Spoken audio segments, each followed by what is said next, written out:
having me. If anyone has trouble hearing, just yell up at me and I'll try to talk louder. So is this working? Is this good? Okay, great. All right, so we've got slides. See if it works.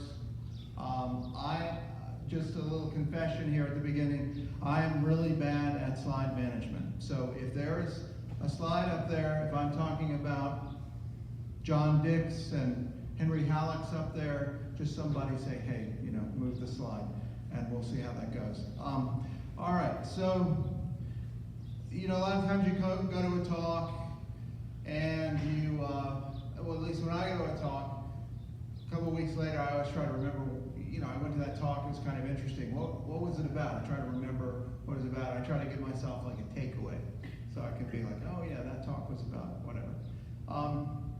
Here, the takeaway that, kind of ready-made that you can use is you can ask like a friend, you can say, hey, did you know that during the Gettysburg Campaign there were 20,000 U.S. troops right outside of Richmond threatening Richmond? And you ask your friends. If your friends are anything like my friends, they'll say something like, can we talk about something other than the Civil War? But some of them may be amazed. But that's kind of what we're talking about tonight. Everything we're talking about tonight, and I'll try to emphasize it. It's happening during the Gettysburg Campaign. It's happening down around Richmond, but it's kind of part and parcel. It's integrated into all these operations. And so let's just do a little roadmap. Let me get my watch out. I've been told I have 3.5 hours. So that's okay with everybody. What's that? That was longer than the battle. Okay, yeah. So all right. So just a little roadmap, so okay, here's where we are in this talk. This is where it's going. So we'll start off. We'll talk a little bit about Lee's decision to march north toward Pennsylvania in the summer of 1863, and we'll talk about the response to that from the Federal High Command, some things that you may not have really focused on or heard about. We'll talk a little bit about who was in Virginia, what the Federal and Confederate troops in Virginia when Lee goes up into Pennsylvania, and then we'll talk about these operations outside Richmond that I mentioned there at the very beginning, and this was all done by General John Dix. We'll talk about that. There's a cavalry raid on some bridges. There's a infantry advance toward Richmond, and there's another very large infantry expedition toward the railroads. And then we'll wrap it up, and we'll talk about what it all means and what it means for the kind of the results of the Gettysburg Campaign, or whether it might have made a difference. All right. So before we really jump in, I want to give a spoiler alert. And you may have seen the title, so you may already know. But when I give this talk, sometimes I see the people's faces. They're kind of, okay, Gettysburg Campaign, there are all these troops outside Richmond. What is going on? So the bottom line is no, the Federals did not capture Richmond during the Gettysburg Campaign. So we could just put that aside and not worry about that. But we will drill down into what actually happened. And I think it's a fascinating story. I was very happy to have stumbled onto this project because there are many interesting things that happened, and it's relatively untouched.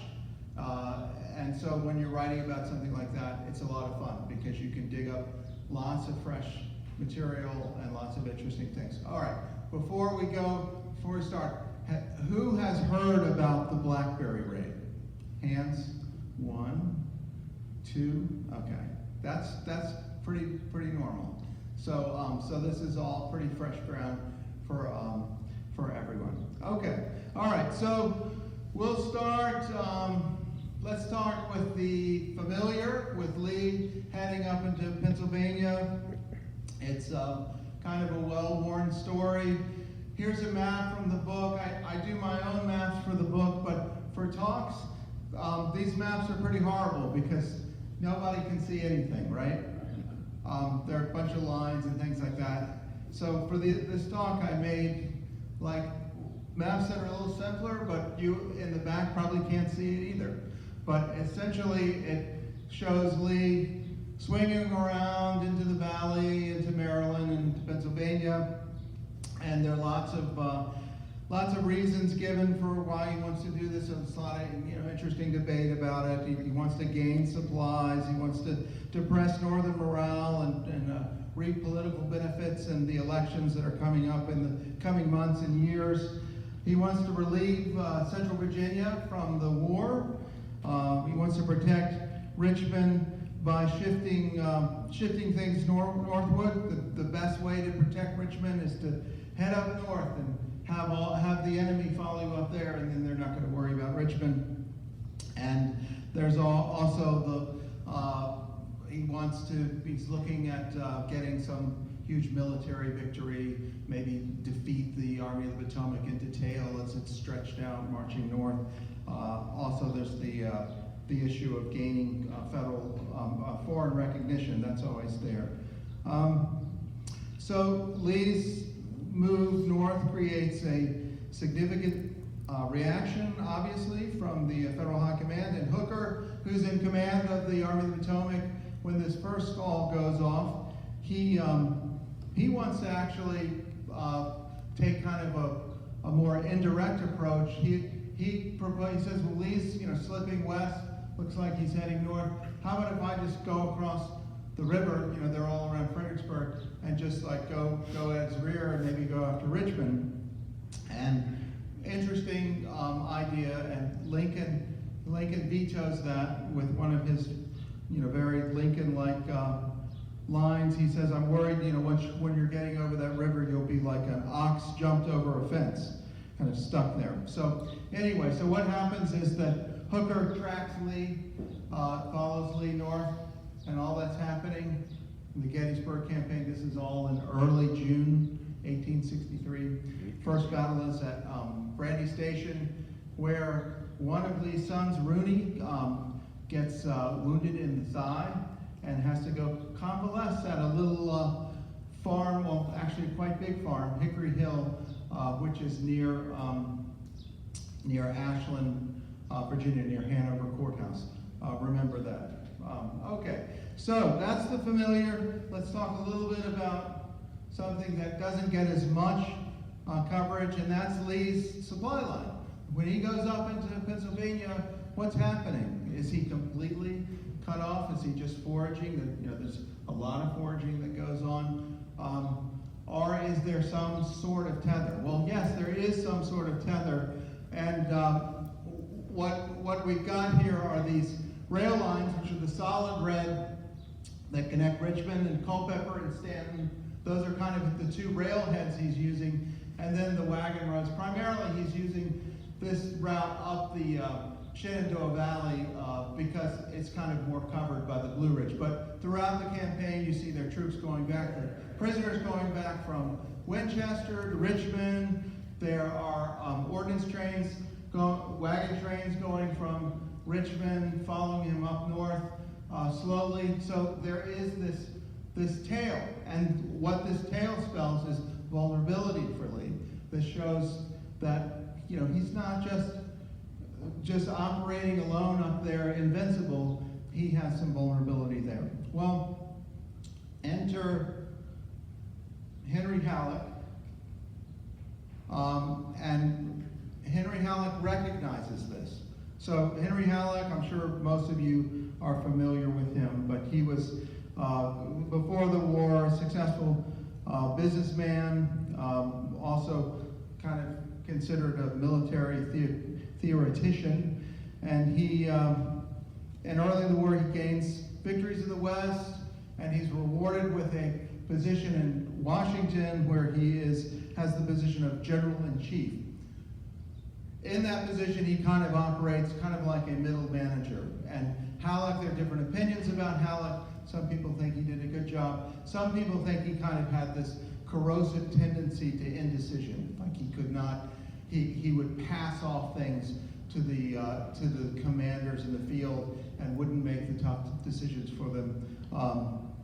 And so, kind of I think, I don't know. So it depends on what you think of Halleck. Some people thought he was a problem. Some people thought he was fine. So anyway, Halleck recognizes this problem. I mean, not this problem, but this vulnerability. And Halleck is spending most of his time dealing with Hooker and when Meade comes into command, much later in the month, dealing with Meade and helping to respond to Lee as he's going up to Pennsylvania. But Halleck comes up with this plan, though, this three-pronged plan, this counterblow to Lee heading up into Pennsylvania.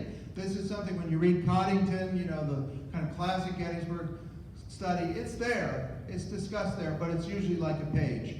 But to me, it's very intriguing. He sends out orders to the Union troops in North Carolina to hit the Wilmington and Weldon Railroad, to the troops in West Virginia to hit the line connecting Richmond to Tennessee, and then to Eastern Virginia to have the troops there threaten Richmond. This is a strategy. It looks coherent. It looks viable. This is something that Halleck cooks up as Lee is heading up into Pennsylvania, something that is almost never recognized that this is happening. And maybe for good reason, given remember the spoiler alert, we're talking about failure here. But this is the plan that he has. Okay? So we're going to spend most of our time here focusing on what's going on in Eastern Virginia there, the advance on Richmond. And so the Halleck sends, and we'll talk about who's there and what's happening in a second, but Halleck sends orders to John Dix, who's the commander there. I got to put on my glasses. And he says, take all this is Halleck to Dix. He says, all your available force should be concentrated to threaten Richmond by seizing and destroying their railroad bridges over the South and North Anna rivers and do them all the damage possible. Now, those words become controversial later because there's some debate about what he means. Literally, it has a certain meaning, but later there's discussion about what is Halleck talking about when he is directing Dix to go after Richmond. Is he saying you should threaten Richmond, you should attack Richmond, or is he really saying you should hit these railroads north of Richmond, the key bridges, particularly over the South Anna River north of Richmond? So that's what he sends out. And he sends this to this guy, John Dix. And John Dix, people familiar with John Dix? Hands? Nobody? Ever heard of Fort Dix? Fort Dix, New Jersey. There we go, Fort Dix, New Jersey. Okay. John Dix, there's no biography of this guy. He's kind of a quintessential political general. He is head of the Department of Virginia at the time, which is basically Norfolk, Williamsburg, Suffolk, Yorktown, that area. Fort Monroe is his headquarters at the time. And so he is, he has this, about 30,000 men in his department, and he's an interesting figure. He's fairly old during the Civil War. He not much of a military background, although he did participate in the War of 1812 as like a 14-year-old at some battle that's escaping me, Crispin Field or something like that. And he was very successful public servant, very successful business person throughout his career. He held many offices at different levels of government, and he was a Democrat. He was a kind of conservative Democrat, yet very pro-war. So he was a very valuable commodity to the Lincoln administration. He supported Lincoln throughout the war, even though he probably disagreed with every single one of Lincoln's policies. In that way, a huge asset to the U.S. in the Union cause during the war. The other thing I like to mention about Dix is, you don't really see it in this photograph, but a lot of his wartime photographs have this crazy neck beard. And he's got this huge neck beard out there, and I didn't know what that was when I saw those photos, and I had to look at one of those websites that has like the Civil War beards, you know, to figure out what it was. But John Dix. So right before the war, in the previous administration, before Lincoln comes in, Dix is the Secretary of Treasury, and so during the secession crisis, as the white Southerners are seizing the federal installations throughout the South, Dix sends an order to his people in New Orleans that are in charge of the revenue cutters, the boats that go out and enforce the revenue issues or whatever. And he sends a note to them as these places are being threatened, and if he says, if anyone attempts to haul down the American flag, shoot him on the spot. And this becomes kind of a famous line early in the war. It's in all the newspapers, it's printed up on little tokens. They're called Dix tokens that you can see. I was at a talk in Denver, and a guy in the audience had 2 of these Dix tokens. I thought it was pretty neat. But anyway, so this is the guy we're talking about. Conservative, he does not like the abolitionists, but he also hates the slaveholders in the South.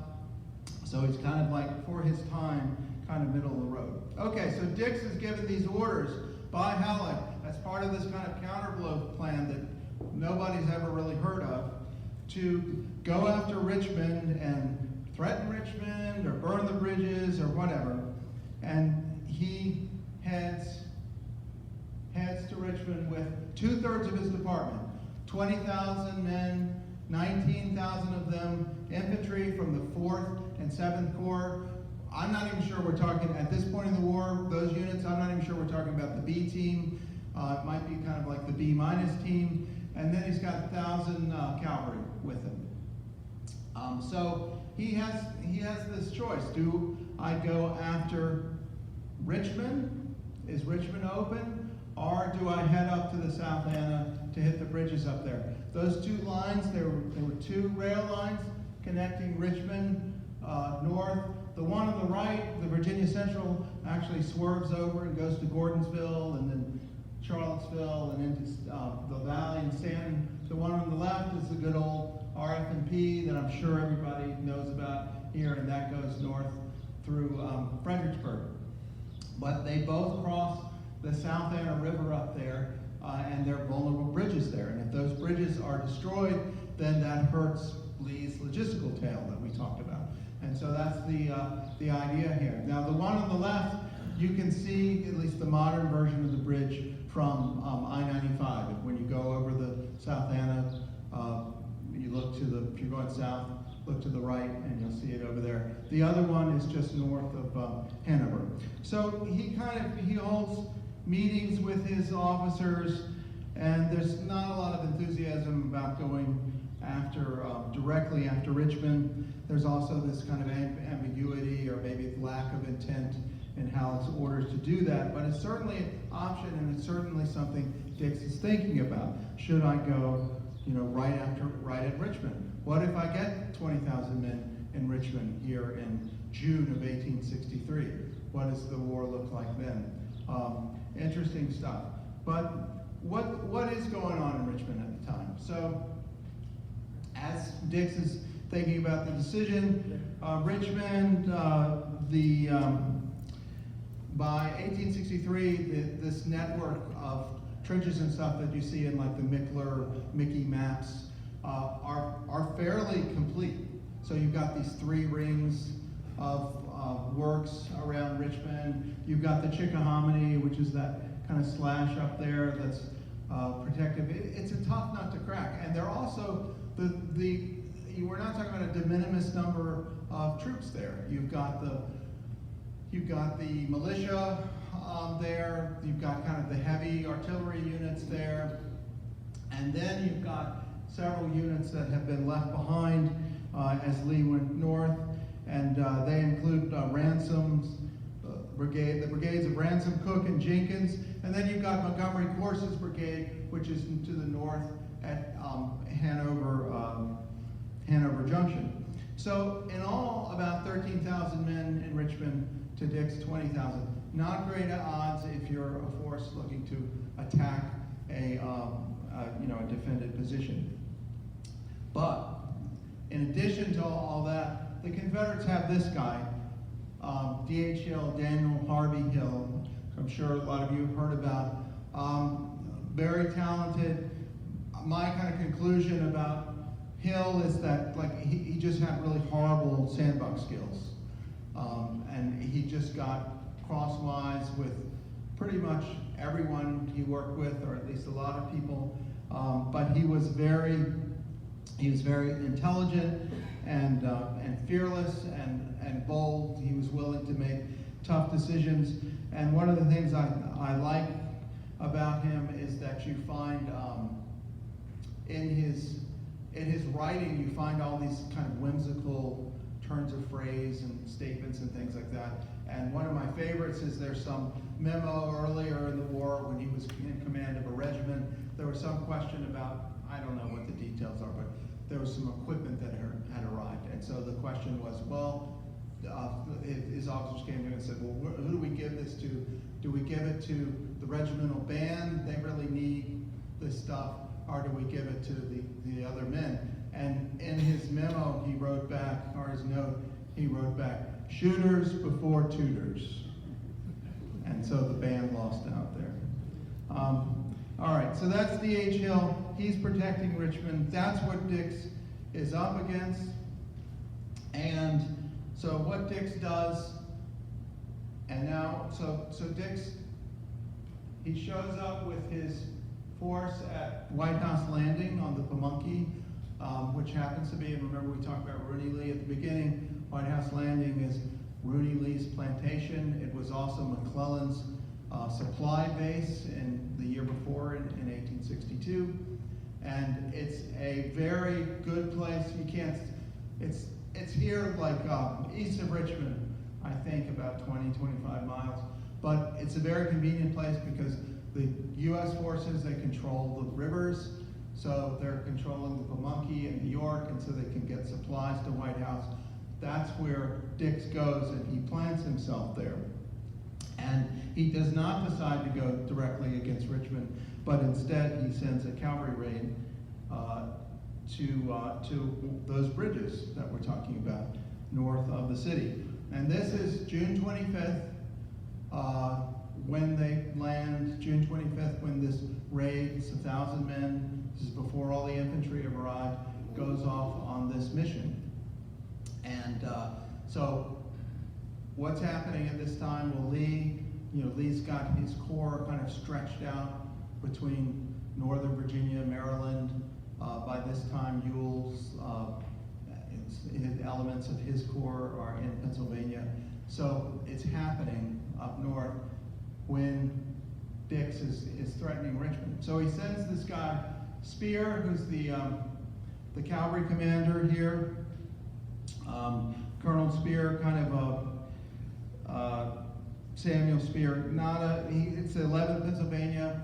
Spear is one of those guys that I've run across in a lot of my research, and I think, well, why hasn't somebody written a biography of this guy? He's very aggressive. He's kind of all over the place. You see him, in different places, and he's here outside Richmond in June of 1863. He rides up to the Virginia Central. He shows up at that bridge there, and so he's got about 1,000 men, and facing him is a company of the 44th North Carolina from Pettigrew, John Pettigrew's brigade, and these guys are commanded by this guy named Tazewell Hargrove. So it's a company, it's about 60 men, and Spear shows up, and you think, well, he's just going to roll and burn this bridge, and then get over that other bridge, and Dix is going to have completed at least the literal terms of his orders. But what happens is that Hargrove is pretty good officer and a pretty bold officer, and he puts up a real fight.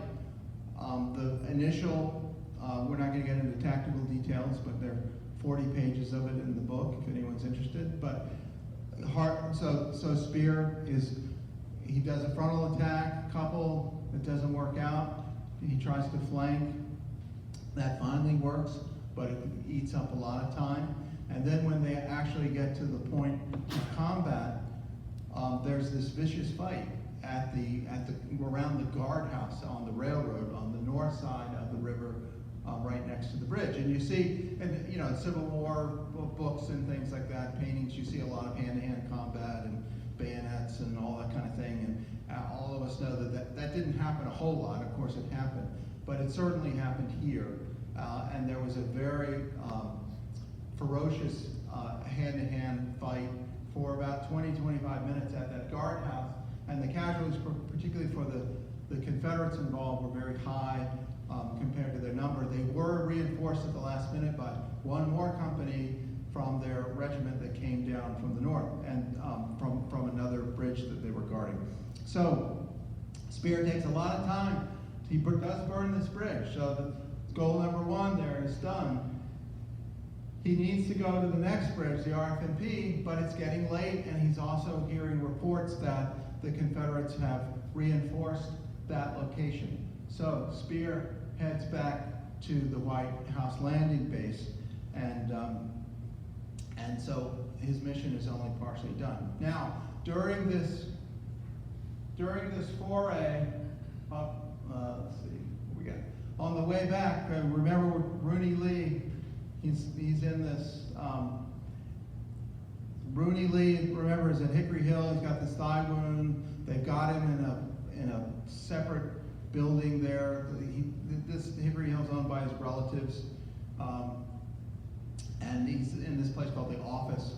And some of Spear's men find out he's there, and they capture him and they take him away. Causes a big controversy. Rooney Lee gets all wrapped up in the prisoner exchange issues that are going on at the time, and it becomes a whole thing. One of the interesting aspects of this story is that there are conflicting accounts about how the how Spear's men found out that Rooney Lee was there. The Lee family, their story is that and particularly with regard to the involvement of the enslaved people on the plantation there. And the stories you hear from the family are that the slaves hid the horses and they helped out and that kind of thing. There are accounts from federal units saying, well, actually, the enslaved people, one of them came up to us on the road and said, hey, Robert Lee's son's right over there in the plantation, you can go capture him. So it was interesting to see that, trying to dig through all those pieces, and you see these conflicting stories about the involvement of the enslaved people there. So anyway, Rooney Lee captured there at Hickory Hill, and then they get back, and the cavalry gets back, and Dix needs to decide, what am I going to do next? It's late June. Nothing's really happened up north other than Lee is marching into Pennsylvania, and he has to make the decision. Now, before we get into that, so we're going to wrap it up about what Dix does at the end. Just kind of two sub-themes that are important here in the operations in Virginia in 1863 that are going on all the time. And if you take a tour through the OR correspondence for the Virginia Department in 1863, you'll see all of these stories come up about these small raids, these small operations, and two themes that are consistent there is this question about hard war, like how are the U.S. forces going to prosecute the war against civilians or civilian property? What is the nexus that the civilian property has to have to the war effort to allow them to burn it? John Dix, not surprisingly, is very, very conservative on this. He's kind of a McClellan conservative on these hard war issues. But some of his subordinates, not so much, and they're willing to give things kind of a harder edge, and you see that bubble up throughout these operations and some other operations I talk about in the book. The second thing is the involvement of enslaved people. And this was not something, when I wrote this book, about something no one had ever heard of, this attack on Richmond during the Gettysburg Campaign. I wasn't really looking to have a particular angle related to enslaved people. But what was interesting was during the project, as all the accounts that I came up about the reports, the letters from Union officers were that slaves came and they helped the Union columns as they're moving through the countryside here all the time. All the time.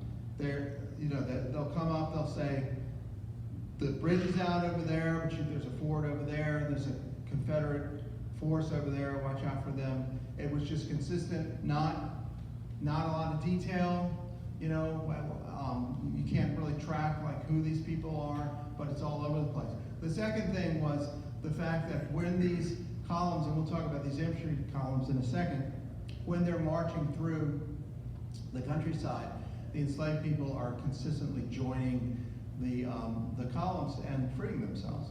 And this was land that had been covered during the Peninsula Campaign. Glenn Brasher's great book about that in 1862 talks about these themes. You see the same thing in 1863.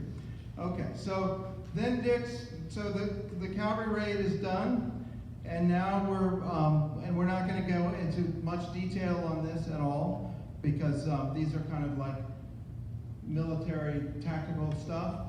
But he sends 2 infantry expeditions out. One, the 4th Corps under Erasmus Keyes, he's supposed to conduct a feint to the south against Bottoms Bridge, which is on the Chickahominy. And then George Washington Getty is supposed to take 10,000 men and go burn that other bridge, the RF&P bridge that was not touched by spear. Keyes goes out. He's kind of one of the more bizarre characters in this story, at least in terms of his actions. He only gets about halfway to Bottoms Bridge, and he kind of stops. D.H. Hill, we talked about earlier, sees what's happening. He sends his veterans out, and at Crumb's Crossroads, they have a fairly sharp engagement there. Stops Keyes cold in his tracks, and he starts sending all these notes back to Dix at White House Landing saying, there are all these roads around here. The Confederates could come from the right or the left. I don't know what to do. And he's just frozen in place, and it's not very effective. D.H. Hill sees what's happening, and he says, oh, I know what these guys are doing. This is a feint, and they're going up to the bridges, and we need to send troops there. D.H. Hill has interior lines. He sends men up on the railroad up there. Keyes is just kind of like spinning in place there. Very strange. Dix is worried that Keyes' inaction is actually going to make White House Landing vulnerable in itself. So that's kind of a crisis. Getty doesn't do a lot better. He does this weird thing I call like a breadcrumb strategy. He's got 10,000 men. He's heading toward that bridge. As he goes along the way, he starts dropping off these very large packets of men at a plantation, at a bridge, at Hanover. He drops himself off at Hanover Courthouse for some reason, and does not accompany the expedition to the target. So by the time they get to the target, there are only about 3,000 men in the column. And it's led by a guy who's about 27 years old, a guy named Foster from Indiana. He gets there. This is all happening in early July. So the column appears at the bridge on July 4th. So it's the day after Pickett's charge. So they're all waiting for news from Pennsylvania, but this is going on. The attack happens at night. Foster, this young guy, he only sends 2 companies to attack the bridge out of the 3,000 men he has. It's a failure, and the whole operation is a failure.